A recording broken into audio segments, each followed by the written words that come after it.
હું કોઈ પદનો દાવેદાર નથી, મુખ્યમંત્રી ચહેરો હોવાના આપના દાવાને રમેશ બિદુડીએ ફગાવ્યો। દિલ્હી ભાજપ નેતા રમેશ બિદુડીએ રવિવારે આમ આદમી પાર્ટીના રાષ્ટ્રીય સંયોજક અરવિંદ કેજરીવાલના એ દાવાને ફગાવ્યો કે તેઓ આગામી દિલ્હી વિધાનસભા ચૂંટણીમાં પાર્ટીના મુખ્યમંત્રી પદના ઉમેદવાર છે। બિદુડીએ આ દાવાને સંપૂર્ણ રીતે નિરાધાર ગણાવ્યો અને એક સમર્પિત પાર્ટી કાર્યકર્તા તરીકે જનતાની સેવા કરવા પર ભાર આપ્યો। રવિવારે જાહેર એક પત્રમાં બિદુડીએ મુખ્યમંત્રી પદ માટે કોઈ પણ વ્યક્તિગત ઈચ્છા હોવાનો ઇનકાર કર્યો। તેમણે અફવાને આમ આદમી પાર્ટી દ્વારા જાણી જોઈને ચલાવવામાં આવતું અભિયાન ગણાવ્યું। બિદુડીએ પત્રમાં લખ્યું કે હું કોઈ પદ પર કોઈ દાવો નથી કરતો। મુખ્યમંત્રી પદ માટે મારા અંગે વાત કરવી સંપૂર્ણ રીતે પાયાવિહોણી છે। પત્રમાં વધુમાં એમણે કહ્યું કે પાર્ટીએ મને ઘણું બધું આપ્યું છે અને મારો કોઈ પદ પર કોઈ દાવો નથી।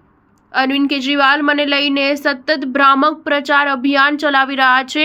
હું સ્પષ્ટ કરવા ઈચ્છું છું કે હું કોઈ પદનો દાવેદાર નથી, હું જનતાની સેવા માટે સંપૂર્ણ રીતે સમર્પિત છું। બિદુડીએ કહ્યું કે આપે તેમને મુખ્યમંત્રીના દાવેદાર ગણાવીને અપ્રત્યક્ષ રીતે માની લીધું છે કે ભાજપ દિલ્હીમાં સરકાર બનાવવા જઈ રહી છે। રમેશ બિદુડીએ કહ્યું કે મારા અંગે જાહેરાત કરીને અરવિંદ કેજરીવાલે અપ્રત્યક્ષ રીતે સ્વીકાર કરી લીધો છે કે દિલ્હીમાં ભાજપ સરકાર બનાવી રહી છે અને તેમણે હાર માની લીધી છે કારણ કે એ સ્પષ્ટ છે કે દિલ્હીના લોકો તેમનાથી વધુ અસંતુષ્ટ છે। સ્ટાર ન્યૂઝ 7 હંમેશા સચ્ચાઈની સાથે।